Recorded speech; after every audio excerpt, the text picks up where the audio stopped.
क्या बोलते हैं यार उसको, जीवन साथी। जीवन साथी जो होता है ना, ये उसका भी क्लासिफिकेशन है। जैसे ये तो ठीक है, ये ऐसा है जो कभी नहीं चलेगा। अब अगर कोई जबरदस्ती या प्रेशर में आके चलाए तो अपना जीवन निकाल रहा है, यापन कर रहा है, खुद का टाइम पास। लड़का हो सकता है और लड़की हो सकती है, दोनों में से एक झेल रहा होता है और दूसरा उसको परेशान किया जाता है। जीवन साथी कह दो, रिलेशनशिप कह दो, जो भी प्रेजेंट era चल रहा है उसमें। लेकिन अपन जीवन साथी के हिसाब से बात करते हैं, थोड़ा ठीक रहेगा। अब साध्य वाला भी कभी कभी दुख देने वाला बन सकता है, लेकिन ये क्या है, ठीक हो जाएगा, माथा फोड़ी तो करेगा लेकिन ठीक हो जाएगा। अभी 3 तरह से ठीक होता है, मतलब 3 तरह से मानती है। अभी इस बात में डिपेंड करता है बात कितनी बड़ी है। कभी कभी थोड़ा सा मनाने से मान गया, कभी थोड़ा ज्यादा मनाना पड़ा, और कभी तो बिल्कुल ही पांव पकड़ने पड़े। पर आप एश्योर्ड हो कि मान जाएगा, क्योंकि आप दोनों की अंडरस्टैंडिंग है कि ये मानने वालों में से है और मैं मनवा लूंगी या मनवा लूंगा, ठीक है। ये रेयर है कि दोनों ही बिल्कुल भोलू राम और भोली देवी हो। क्यों? क्योंकि दो अलग अलग जगहों से, दो अलग अलग लेवल के, दो अलग अलग बुद्धि के, और दो अलग अलग माता पिता की जेनेटिक इंफॉर्मेशन वाले ऊर्जा के पिंड साथ रह रहे हैं। तो बहुत कम चांस है कि उनमें कभी डिशुम डिशुम ना हो। इसका मतलब ये है कि या तो दोनों ऊर्जा रहित है, या दोनों को एक दूसरे में खास इंटरेस्ट है ही नहीं। अगर दो ऊर्जा के पिंड लड़ रहे हैं, झगड़ रहे हैं, और जरूरत के अनुसार एक दूसरे के पांव भी पकड़ने पड़ रहे हैं, तो पड़ रहे हैं। मतलब मुश्किल, या यूं कह दो थोड़ा सा जो कॉम्बिनेशन है वो इस तरह से है कि डगमगाया हुआ सा। तो वो इस सुख साध्य वाले की तुलना में ज्यादा सही है, नेचुरल है वो कपल, या आपका जो साथी है वो ज्यादा नेचुरल है। क्योंकि आप कैसे बच्चे में बताते हैं, ऐसे बच्चे आप, इधर अगर आप डूबते तब तो सरकार जाती पूरी और बहुत खर्चे हो जाते और जीवन नरक हो जाता। ये आपके लिए तभी सुखदायी हो सकता है जब आप भी अपने जीवन में बड़ा ही न धनात्मक न ऋणात्मक, बस न्यूट्रल अवस्था में रहना चाहते हैं कि बस काम किया जाए, सो गए, फिर कमाया, फिर खाया, फिर सो गए। अब जो आदमी जीना चाहेगा या जो औरत जीना चाहेगी और अगर कपल में रहेंगे तो ये स्थिति बनती है त्रस्त साध्य। अब लोगों पे आते हैं, साध्य 2 तरह के, बहुत आराम से ठीक होने वाले, मतलब बहुत आराम से रह रहे और ठीक ही है, मतलब ऑलमोस्ट ठीक ही है, रोग की अवस्था बस कह दिया, अपने आप ठीक होना ही होना है, या बहुत कम कुछ करने से ठीक हो जाए। कृत साध्य, कृत साध्य के अंदर क्या होता है, कभी अल्प चिकित्सा की आवश्यकता रहती है, कभी मध्यम चिकित्सा की, और कुछ कृत साध्य रोगों में बहुत उत्कृष्ट श्रेणी की चिकित्सा। अभी डिपेंड करता है जिसकी भी गलती है उसने किस लेवल की गलती करी है, या यूं कहे कि ये डिपेंड करता है कि जो रोग है उसका जो कारण है वो कितना स्ट्रांग है और उपचार सेवन कितना ज्यादा किया गया। तो जितने ज्यादा लेवल का कारण रहेगा उतने ही लेवल की चिकित्सा रहेगी। अगर अल्प कारण है, जैसे कोई सामान लाना था और आप भूल गए,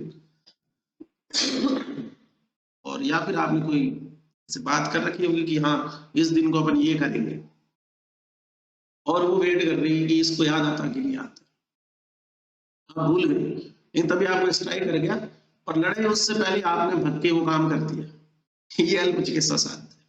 दूसरे, उसके पिताजी या माताजी का बर्थडे था और उसको इस बार सेलिब्रेट करना था, एग्जाम्पल के तौर पर बता रहा हूँ सालों, लड़का लड़की कोई भी हो सकता है, बाकी तुम समझता है।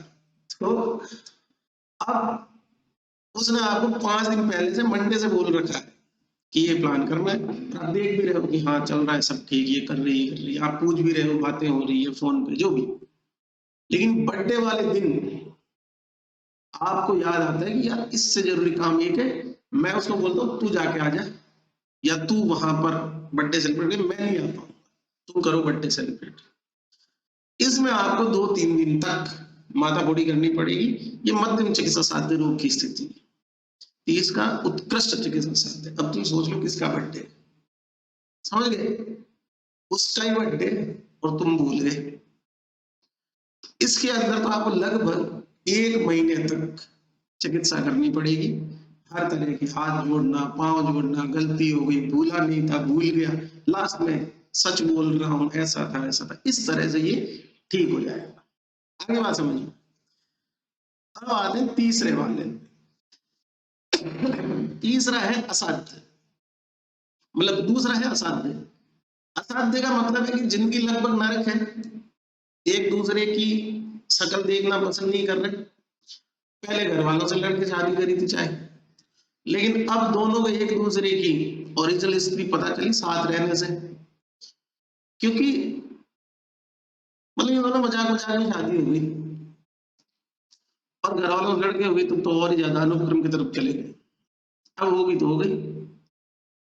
या फिर ऐसा हो सकता है कि अरेंज मैरिज थी और उसके अंदर एक परिवार स्ट्रांग है और एक वीक है, या फिर एक परिवार सामाजिक रूप से बहुत स्ट्रांग है, लाइक लड़की के घर वाले सोशली और फाइनेंशियली वीक है, और किसी बहुत साउंड फैमिली में या उसके लड़के शादी होगी, लड़का कुछ नहीं है, नशेड़ी है, पड़ा रहता है, लेकिन उस लड़की को उसको झेलना, उसको पता है कि मेरे पिताजी और घर वाले मेरे लिए स्टैंड नहीं ले सकते, अगर लेंगे तो ये परिवार हमको परेशान करेगा, हमको इस चीज से बाहर नहीं आने देगा, और ये सोच के और कॉम्प्रो करती रहती है, जीती रहती है। और अगर वो थोड़ी सी भी गड़बड़ कर दे तो लाट साहब को गुस्सा आ जाएगा, फिर उसको मारेंगे, पीटेंगे, ये सारी चीजें। दूसरा, ये जो स्थिति है ना, ये अगर इस पहले वाले सीन में बता रहा हूं तुमको, उसमें अरेंज मैरिज टाइप में, उसमें तो ये हो सकता है।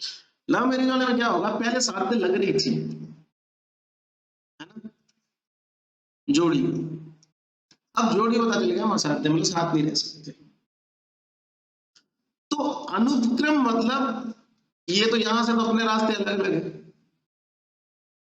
तो साध्य से असाध्य लगने लगे, और लगते लगते याप्य अवस्था में आ गए कि आज अलग हो कि कल अलग, और एक दिन अलग हो जाते, चाहे शादी हो रखी हो, चाहे रिलेशनशिप में कुछ भी। यापन इस रिश्ते का तब तक हो सकता है जब तक दोनों इसको संभाल रहे हैं। जैसे कोई एक दूसरे से गलती भी हो रही है, पता है हम साथ नहीं रह पाएंगे लंबे टाइम तक, पर जब तक चल रहा तब तक चल रहा है। तो ऐसी स्थिति में अगर कोई है तो वो क्या करेगा, दोनों में से एक को कॉम्प्रोमाइज करना पड़ेगा। अब यहाँ स्थिति है रोगी की, तो रोगी मान लीजिए कि ब्रोंकियल अस्थमा का रोगी है, पे मास्क रखता है, एसी के आगे नहीं बैठता है, ठंडा पानी नहीं पीता है, और जहां पर भी ट्रिगर्स हैं उन अवस्थाओं में अपने आप को ढक के रखता है, और एकदम से कोल्ड टू हॉट या हॉट टू कोल्ड में जाने से बचता है।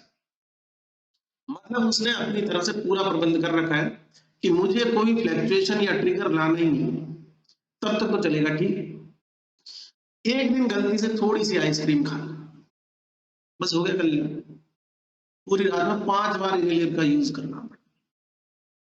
ये ठीक वैसा ही है कि रिलेशनशिप ठीक बहुत अच्छे से था, फिर उसके बाद में स्ट्रेस होने लगा, रिलेशनशिप में दूर होने लगे, लेकिन दोनों सोचा कि हम संभाल लेंगे।